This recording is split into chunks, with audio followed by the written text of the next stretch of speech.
This week I'm bringing you a list of 15 attractions to see along New Mexico's Turquoise Trail. This is the scenic drive on the east side of the Sandia Mountains between Albuquerque and Santa Fe. In fact, it's a National Scenic Byway with stunning views, old mining towns, unique art galleries, and arguably the best green chili cheeseburger in the state. The Turquoise Trail is about 50 miles. It passes through the old mining towns of Golden, Madrid, and Cerrillos. The official highway is also referred to as North 14. You are not going to want to miss this scenic drive in our state. Now, I've made this video over the last several years as I visited these different destinations. Now we're going to start our tour of the Turquoise Trail in the town of Tijeras. This is where you exit I-40, and there's several notable stops right here by the freeway. There are loads of hiking trails in the area, but I'm going to highlight just a couple of my favorites. The first place I'm going to take you is called Carlito Spring Open Space. It's one of the most charming hiking trails in the area, and it's managed by Bernalillo County. It encompasses 179 acres and ranges in elevation from 6,300 feet to 7,000 feet. What makes this area so special is the flowing water. There is a natural spring that flows from the exposed bedrock on the north central portion of the property. The spring once fed a residence and several cabins in the area, and they've diverted the water to feed several ponds, which makes an incredible hiking destination with great views of the Tijeras Valley. There's also ornamental gardens and an orchard on the property. The total loop is about 1.7 miles, but if you're in a hurry, you can turn left from the initial trailhead, and that is the quick way to the most scenic area of the property. Another interesting hike nearby is to a place known as Travertine Falls. Now, don't expect a waterfall. Most times it's just a trickle, but it is an interesting short trail, just 1.2 miles round trip to a travertine cave, and certain times of the year it is quite lush when water is flowing.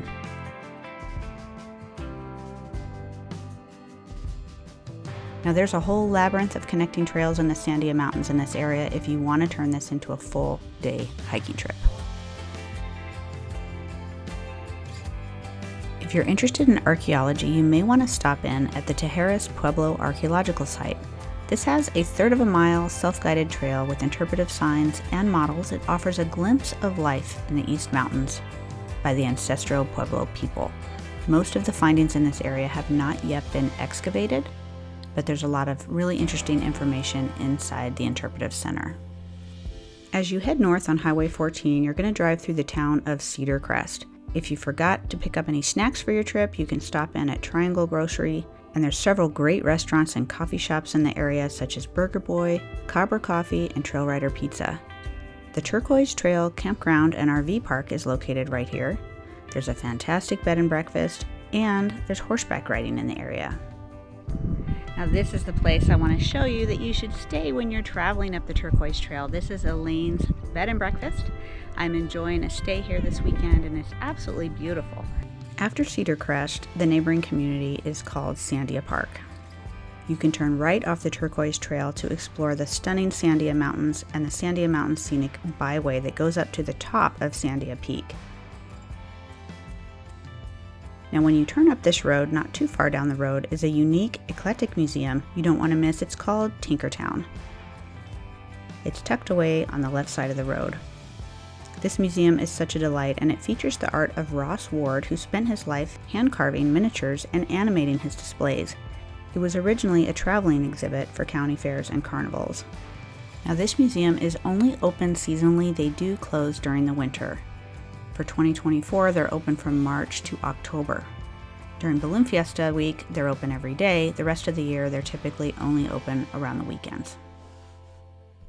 All right, so now we're going to head back down to 14 and continue north. On the north end of this area is a really cute store called the Lantern Ridge Farm and Nursery. There's a great general store that has a lot of local products. They do serve coffee and food, and then they have a beautiful nursery out back. They do host art shows and farmers markets. So if you're into this kind of thing, this is a place you're probably going to want to stop and check out.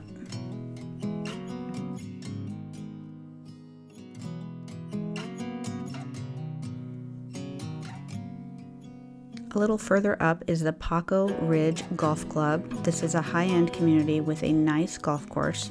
Now, I'm not a golfer, so I don't have any footage here, but if you are, this is a place with incredible views.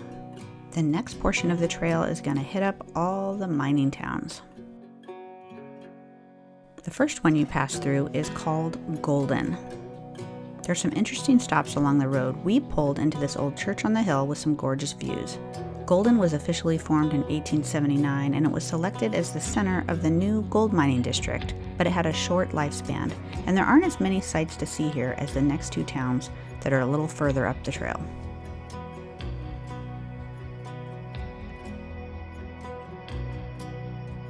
Next up is probably the most popular spot on the Turquoise Trail, and this is the town of Madrid.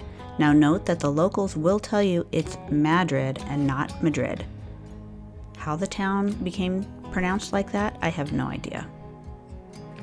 This is an old mining town that is now a booming artist community, and it has an incredible selection of shops, art galleries, and restaurants. The town started in the mid-1800s when coal was discovered in the area. This town is worthy of a separate video that I have yet to make. One of these days I will get it together and make that video. But for now, I'm just going to show you a peek at the town, and I'm going to give a shout out of two places of honorable mention. The Mine Shaft Tavern is a very popular restaurant here, and I think it has the best green chili cheeseburger in the state. The one you're going to want to get is called the Mad Chili Burger. All their burgers actually have beef from local ranchers, and it is just so good. The water here is safe to drink, at least that's what they say anyway, but it does have a sulfur taste, so you might want to plan on having a beer too. We're also huge coffee fans, and there's this great coffee shop that we like to stop in as well. This place has so many great places to shop, so you're going to want to plan plenty of time for your stop in Madrid. The next town with a significant mining history is Cerrillos. Now, Cerrillos has a lot of great Old West buildings. There's several Western movies that were filmed here.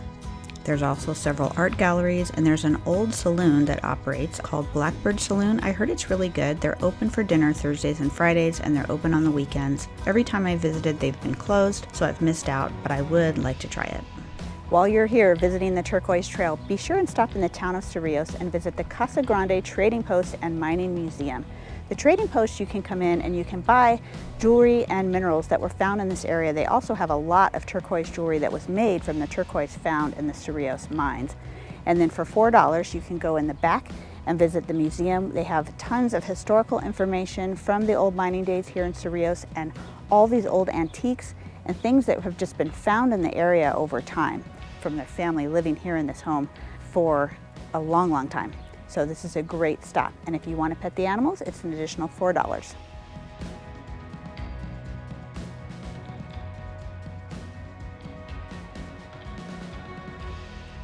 Now, in the town of Cerrillos is the visitor center for the Cerrillos Hills State Park. Cerrillos Hills State Park is a day-use park for hiking and biking. It offers spectacular views all across central New Mexico, and it has viewing access to dozens of mines that were used prior to 1800. Mining in the area was originally started by the ancestral Pueblo people, and it continued when the Spanish colonizers came through the area, and then once again boomed again in the 1800s. There is a lot to learn in this area. You could easily spend a whole day here. A little farther up the road, tucked away just off Highway 14, north of Cerrillos, is a very interesting place called the Museum of Encaustic Art. Our next stop on the north end of 14 is the Museum of Encaustic Art. Now, this is a very cool place that you may not have heard of. I've lived in the area a long time and I hadn't heard of it. Encaustic art is made of beeswax. It's a very pure form of beeswax in many different forms and functions. And this man that started this studio and art museum also teaches classes in encaustic art. And so you can come here, you can see the museum, you can photograph, you can film. They also have pieces for sale. They publish a magazine twice a year that talks about methods and techniques, and it shows off some of the artists, and they have pieces from all over the world. They have members from all over the world, and this is a very, very neat place to stop on your trip on the Turquoise Trail. It is $10 per person to come in here and support the art gallery and take a look around. Now, this is easy to miss, but there is a place to pull over with some signs showing New Mexico's version of Garden of the Gods. Now this has the same rock formations as Garden of the Gods in Colorado, just on a smaller scale. It is on private property, but it's pretty cool to see, and you could probably get some really great pictures here.